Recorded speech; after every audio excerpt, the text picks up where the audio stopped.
Hi, I'm Brent Stafford, and this is RegWatch by RegulatorWatch.com. It's been an insufferable past few weeks for U.S. consumers of nicotine vaping products, dealing with the CDC's double down on the exaggerated so-called teen vaping epidemic, and the shocking revelations that decision-making at FDA Center for Tobacco Products is in disarray and influenced by outside forces, and that scientific disagreement within the agency is being suppressed. And most distressing, a disastrous result in the U.S. midterm elections, where voters in California passed a statewide ban on flavored nicotine vaping products, destroying access for nearly 40 million residents. Joining us today to discuss these developments and more is Charles Gardner, Executive Director of INNCO, the International Network of Nicotine Consumer Organizations. INNCO is a nonprofit alliance of 37 volunteer-led member organizations from all over the world. INNCO supports the rights of 112 million adult ex-smokers who use safer nicotine to avoid toxic forms of tobacco. INNCO believes tobacco harm reduction is a human right, and the group is a fantastic source of information for consumers in the fight to save vaping. Charles, thanks for joining us again on RegWatch. It's great to see you again, Brent. I want to start with that extraordinary number, 112 million. Is that mostly vapers, and how significant is that number? No, let's put it in the context. There's 1.1 billion smokers on Earth. Another 300 or 400 million people are using toxic oral smokeless forms of tobacco. So 112 million is the number of people like me who use safer nicotine alternatives to those toxic forms of tobacco. And it's not just vaping. We always get accused of promoting vaping and blah, blah, blah, but we don't care how smokers quit. So it's about 82 million vaping nicotine worldwide. I'm in the United States, so only about 1 out of 7 or maybe 1 out of 8 of those 82 million are in the US. And it's another 30 million people who are using other safer nicotine alternatives like snus or nicotine patches or heated tobacco products. And these are the consumers INNCO advocates for. How challenging is that, and are consumers being ignored? I prefer to use the term people who use safer nicotine. So if you kind of categorize us as consumers, it resonates in different ways in different countries. And we have to acknowledge that not all of them have quit smoking completely, but it's mostly people who are ex-smokers or who are, let's hope, on the journey to quit. What's bizarre today is that many people in public health are trying to block think they're an evil plot by big tobacco. Let me ask you, Charles, do you think it's an appropriate word to use by calling what public health is doing here is unhinged? Let me be very concrete in answering that question. Yes and no. What's really happening here is extremely ironic, because Brent, that 30 years ago, big tobacco stumbled upon a really effective tactic, right? They realized that they didn't need to convince the public and policymakers that cigarettes are safe, right? They just needed to convince them experts disagree. What's happening now is the experts truly disagree about how we should deal with tobacco control policies. Complicated story, but there's also a trend where people who were on one side of the fence have shifted to the fence, and the people who were sitting on the fence have shifted more in favor of harm reduction, and the public and policymakers and journalists haven't caught up with that yet. But I mean, that's the irony, is that reality is now recapitulating the lie that big tobacco companies made 30, 40 years ago. Essentially, that public health and tobacco control are the ones that are now the merchants of doubt. Well, public health is divided. It's not a monolith. And so there are people in positions of power and authority and in respected health organizations who know the right thing and are kind of keeping quiet about it because they could be excommunicated if they said what they know. If you are part of the mainstream tobacco control research community, and you say something positive about harm reduction in the field of tobacco control today, you will not get invited to the next scientific meeting.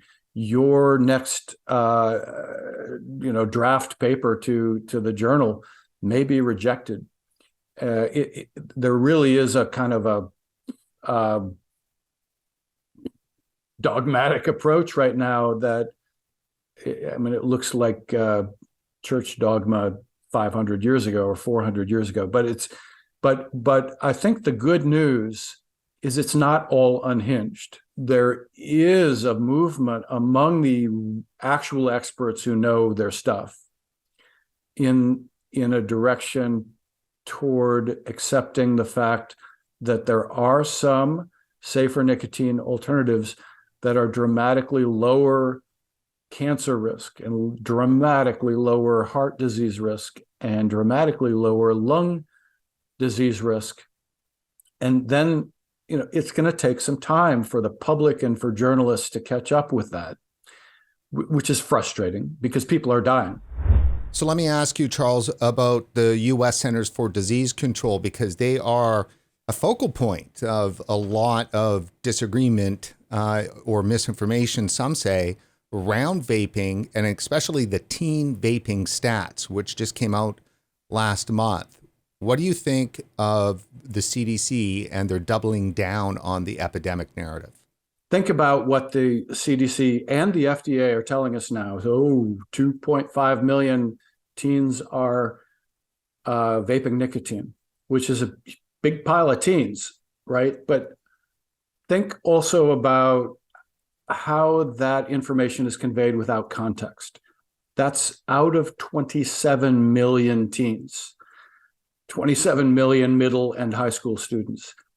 So 2.5 million is 9.4%, but that's current use, or it's teen current use. The adult current use is an entirely different and far more sensible definition. So teen current use, 9.4%, frequent use, 4%, daily use, 2.6%. We don't know how many teens smoke in 2022 now because the CDC is literally sitting on the data and hasn't released it. So, well, they think vaping is a higher priority, so they released that preliminary data. But if we even step back further, I drafted an article quite recently that looked at total teen nicotine use. I mean, this is literally something that we can all agree on. Everyone can agree. It's a good idea for us to do stuff to reduce teen nicotine use and alcohol and opioids and cannabis and, all of that. Okay, so I wrote a piece that was based entirely on NIH monitoring the future survey data and the National Youth Tobacco Survey, which only starts in 1999. So, and I went back to the 1970s. There is absolutely no question that total teen nicotine use from cigarettes and e-cigarettes is lower today than at any time in the past 50 years. And it was, that's just like, wow, we're being told there's a whole new generation addicted to nicotine at exactly the point in time when teen nicotine use has reached an all-time low. Well, something is unhinged in this case. And what was interesting to me then, unfortunately, is that I sent this to literally every major media newsprint outlet that you could think of. I won't name names, and it was all rejected. It was every single one of them was rejected, even though every single number in what I wrote was directly hyperlinked to the CDC or NIH report showing that number is true. People don't want to hear this. because it's almost like moral panics are addictive. They're like exciting. Oh my gosh, they're targeting teens, and so there's maybe there's dopamine release from embracing crazy moral panics and being unhinged. They know that smoking is crashed, to the fore. They've put all of their efforts and, narrative efforts on nicotine. And then you come around and say, hey, here's the proof that in the last 40 years, teen nicotine use is lower now than it's ever been. That should just gut the whole argument, shouldn't it? I believe the evidence, and the evidence is that cigarettes are at least 20 times more harmful than nicotine vapes. And, even if I'm wrong, maybe they're only 10 times more harmful, right? Who cares? As soon as you know that these gizmos are safer, then not promoting them for adult smokers is basically negligent homicide. And a lot of people in public health are like, they know that, but they're really worried about teen use. But the fact is, when 28% of US high school students were smoking cigarettes in the mid-1990s, nobody gave a damn. It wasn't called an epidemic. And nobody said stuff about nicotine harming their fragile developing brains. And this is where we get to the unhinged part. I mean, where I would agree that some part of the narrative is utterly unhinged and divorced from the actual evidence about what nicotine is and nicotine does, because teen nicotine use was much, much, much higher just a few decades ago. The claim that nicotine harms developing brains, which the CDC tells the public as if it's a carved in stone fact. All 15 of our top experts in the field of tobacco control agreed that claim is what they called speculative. Now, I've been in public health for 30 years, and I can tell you in a peer-reviewed publication, when you say that word in that context, what it really means is bullshit, because there's no human evidence for that. So the fact that, going back to the CDC, that they're telling the public that this is a demonstrable fact, when in fact the actual evidence is based on rodent studies that show changes, not harms, changes which are comparable to caffeine, changes which are reversible if you just put an exercise wheel in the cage, so the rat gets, physical and mental stimulation. It's reversible. This is like nicotine harms developing brains is literally a lie, and that's unhinged. But it's there. Some point was passed in the field of tobacco control where exaggerating harms slipped into lying, and for our own good, right? To reduce smoking initiation by teens, which is a good goal, and to encourage smokers to quit, which is a super good goal because it's smokers who actually die, not teens. And so, but really, violating truth-telling, which is a fundamental moral principle in healthcare ethics, in order to achieve a utilitarian goal, it is deeply troubling to me. So the CDC says, in regards to the NYTS 2022 numbers, is that this study shows that our nation's youth continue to be enticed and hooked by an expanding variety of e-cigarette brands delivering flavored nicotine. And also in response to the study, FDA says it's clear that we still have a serious public health problem that threatens the years of progress we've made combating youth tobacco use, and that we cannot and will not let our guard down on this issue. That's fine. They can say those things. I don't want teens to vape either. I don't want them to smoke or vape or use any illicit products or alcohol. And like, let me make that clear.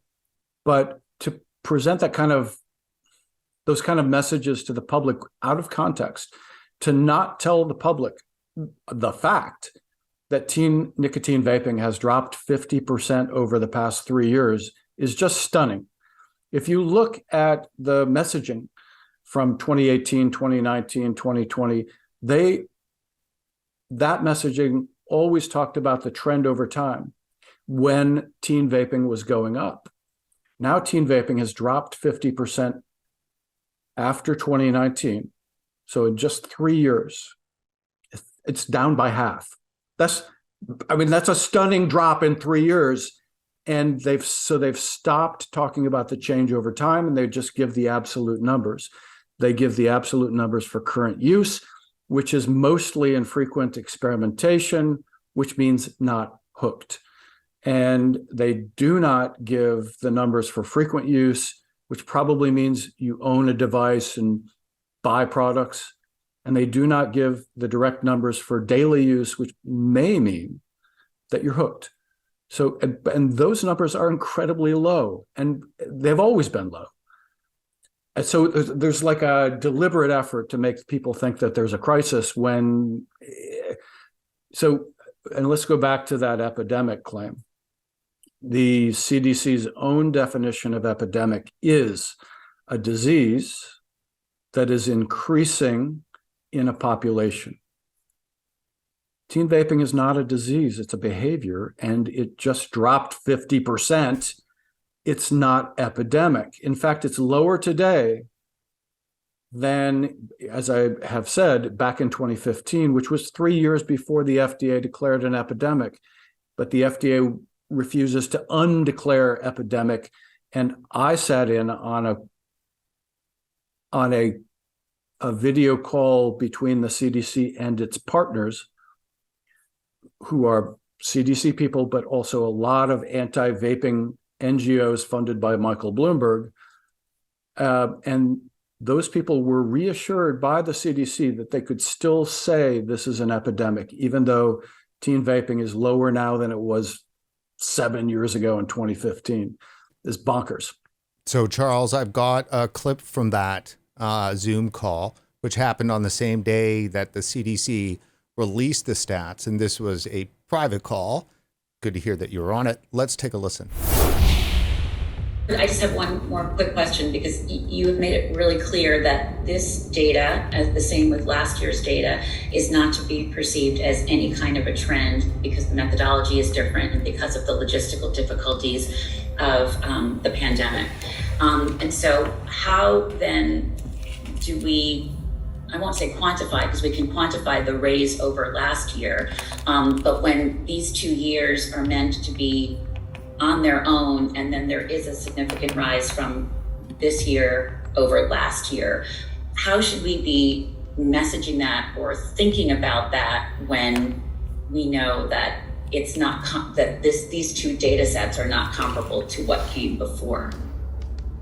So I think the bottom line here is that there are still too many kids using e-cigarettes. The epidemic is far from over, and our work is far from done. We still have 2.55 million youth who are currently using e-cigarettes, and most of them, 85%, are using flavored products.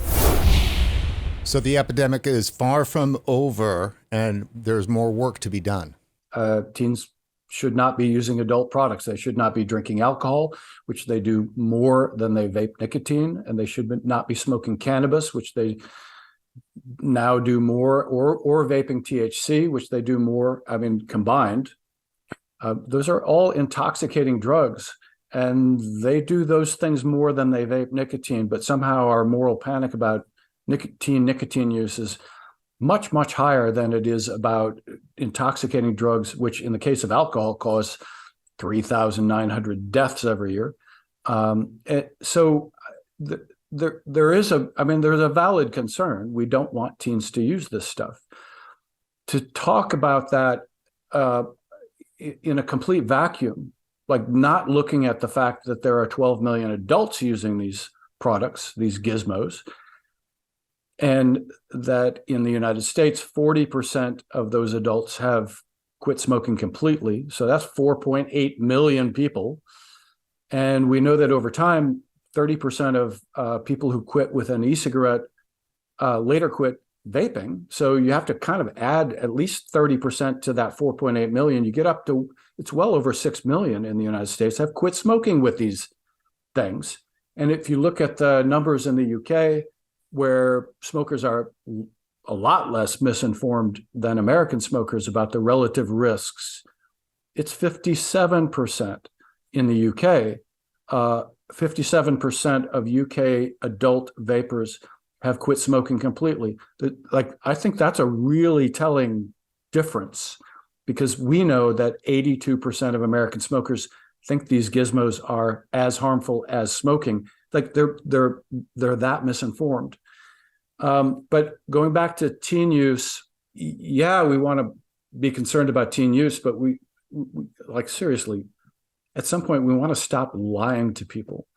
And the fact that teen use just dropped 50% is like, that's kind of a big deal. The fact that it's lower than it was 7 years ago before we declared an epidemic, that's kind of a big deal.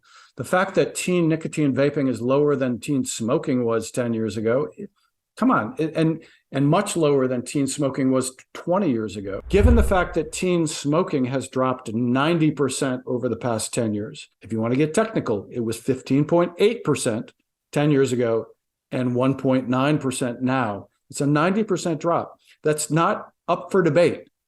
And if we look at 2021 high school smoking, which is the latest, it's the most recent data we have because CDC sits on this data. Frequent use, which is a far more relevant number of cigarettes. For high school kids in the United States, frequent use means 20 or more days per month. That kid is a smoker. That's 0.38% now. It's kind of, it's a little less than 1 out of 300, right? So we should be doing victory laps. We should be dancing in the streets. This is that's an incredible thing. And teen smoking did drop in the preceding decade. So from 2001 to 2011 in the United States, teen smoking dropped about 25%. But over the, what you might call the e-cigarette decade, it dropped 90%. Now that's, maybe it's a coincidence, but these products were literally designed to be product substitutes. I don't think it's a coincidence. So Charles, a quick interlude here, breaking into our existing interview. Sure enough, as soon as we got off our chat, FDA and CDC came out with new tobacco product use numbers for middle and high school students in the US for 2022. Charles, the CDC is saying that approximately 3.7% of all students, and in parentheses, representing 1 million persons, reported currently smoking any combustible tobacco product. To me, that number seems high. And then is the CDC saying there's 1 million teens that are smoking a combustible tobacco product? Help us make sense of this. Yeah, so the key thing here is that they never give the denominator. The denominator is 27 million middle and high school students. So they're giving us a percentage of that 27 million. 3.7% is a pretty tiny number. And what that is 2% of them are smoking traditional cigarettes, and the rest are, using cigarillos or cigars or smoking hookah, all of which in general usually they're not smoked the same way that cigarettes are smoked. Cigarettes can be smoked, a whole pack a day or 2 packs a day. They can be chain smoked. Cigars and cigarillos and hookah is something you do once a week with friends at the hookah bar. It's like to the extent that we pay no attention to the quantity of use, and we should just focus on use only, is kind of bonkers. It makes no sense in terms of relative risks. The key thing here is that the new data show that 2% of kids in high school, this is high school use, are smoking traditional tobacco cigarettes, the mass-produced death sticks, right? And that's current use. And current use means you've had at least one cigarette in the past 30 days. If we go to the 2021 data, where there's a bit more granularity, we can see that 0.38% of them were smoking cigarettes in 2021 frequently. And frequently means 20 or more days per month. And if you smoke a cigarette 20 or more days per month, you're a smoker. Like, let's accept that, but it's hardly any. And I mean, we literally should be dancing in the streets. Smoking is dead. Charles, all this discussion around youth vaping epidemic and the hysteria around it, it has real world consequences. And if we take a look at what just happened in the U.S. midterm elections in the state of California, that's got to be a perfect example. Here you have the largest state in the union voting to ban flavored nicotine vaping products, which basically 100% is just going to destroy legal access to the product in that state. What do you think? I think it's a great success for Michael Bloomberg, who spent $35 million to push that narrative, which convinced California voters to do what they did, to impose a prohibition. What part of the narrative that is necessary to convince them is to think of nicotine vaping as only something that teens do. And so the vast majority of Americans who are using these products are adults, not teens. And 90% of those adults use what people in public health call flavors, which is, I almost used a bad word there. It's Orwellian, because everything's flavored, because nicotine has no flavor. So even tobacco flavor is an artificial flavor.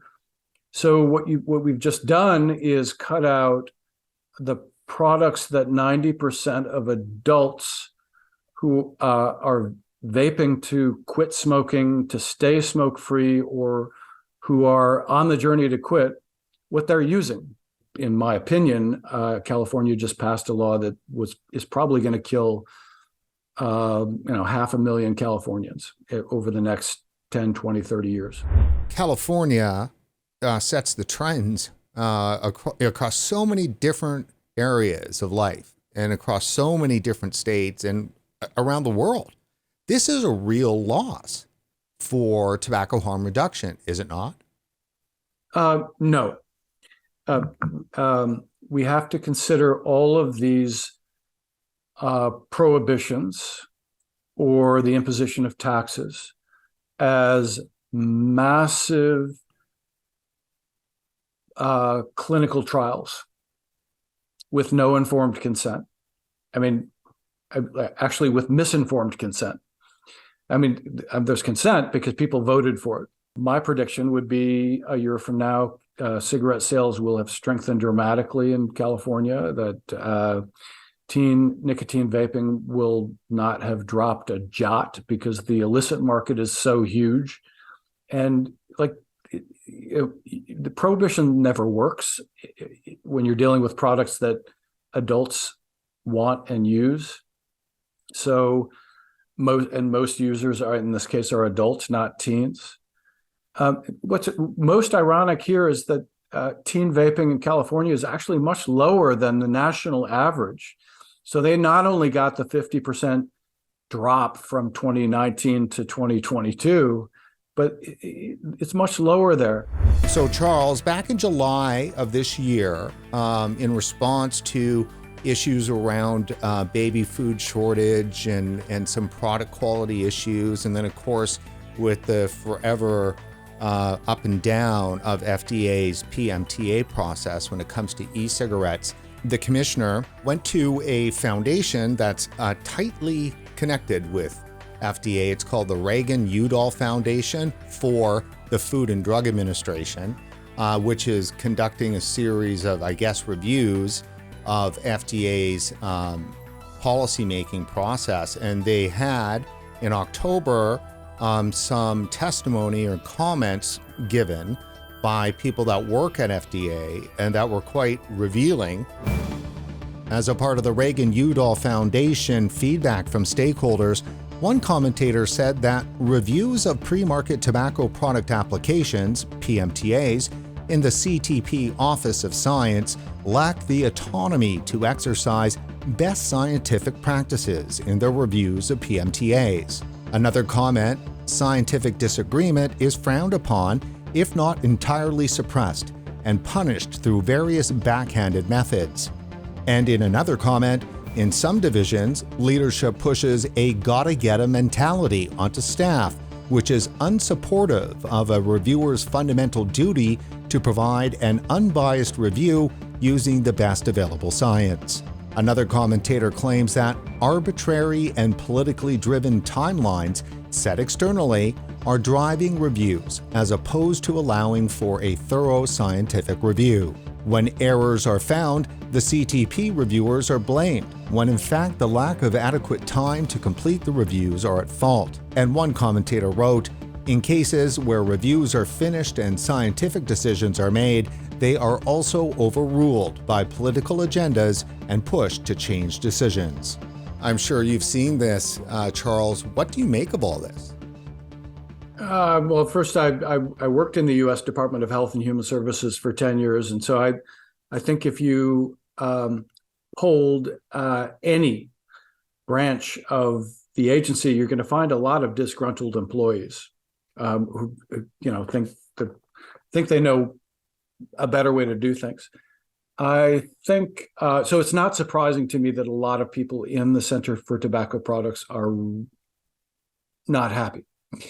I think that we should listen carefully and almost read between the lines about what they're telling us in those quotes about how things could be done differently, because things could have been done really differently, even under current legislation, which is outdated and which has been passed by members of Congress who are misinformed. Let me ask you, we had Clive Bates on the show just recently, and around these issues, he made the point that this is what you get when you have an authorization regime with regard to the regulation of e-cigarettes. I found that fascinating. Isn't that really could be the problem here, and it could never work. I'm on the same wavelength. So when you have a case-by-case, product-by-product authorization, which is what the FDA chose to do, it didn't have to go there. It really could have just set safety standards, as the UK does, and encouraged continuous innovation to improve safety over time. What they end up with is a kind of, they can't see the forest for the trees, right? So what they can't see by doing that, because they require each individual product to prove that no teen will ever use this, and it will help smokers quit. What that means is they can't see that effectively what they're doing is prohibiting 90% of the products that adult nicotine vapors are already using now, today, to quit smoking or to reduce using cigarettes. So where do we go from here, Charles? California now has been toasted. FDA is using the wrong approach. CDC is lying about teen use. No, I mean, Brent, California is great because a year from now, cigarette smoking and cigarette sales are going to strengthen dramatically there. Their cigarette sin tax revenue will increase dramatically. Teen smoking may increase significantly in California. And that's data, because as I said, these are massive clinical trials with no informed consent. or with misinformed consent in this case. And so it's great. I mean, more data. What's really unhinged is that you know for a fact that 10 or 20 years from now, we'll all be looking back on this time with a completely different view, because it will have been discovered that nicotine vaping doesn't cause erectile dysfunction and blindness and deafness and your teeth to fall out and male pattern baldness and heart disease and lung disease and skin disease. And I mean, you just go on. You can't pick a single organ system that they haven't claimed vaping harms. And eventually all of that bullshit is going to be dismissed. And then, by the way, everybody's just going to forget about that. They're going to forget about the fact that there were hundreds and thousands of people claiming those harms.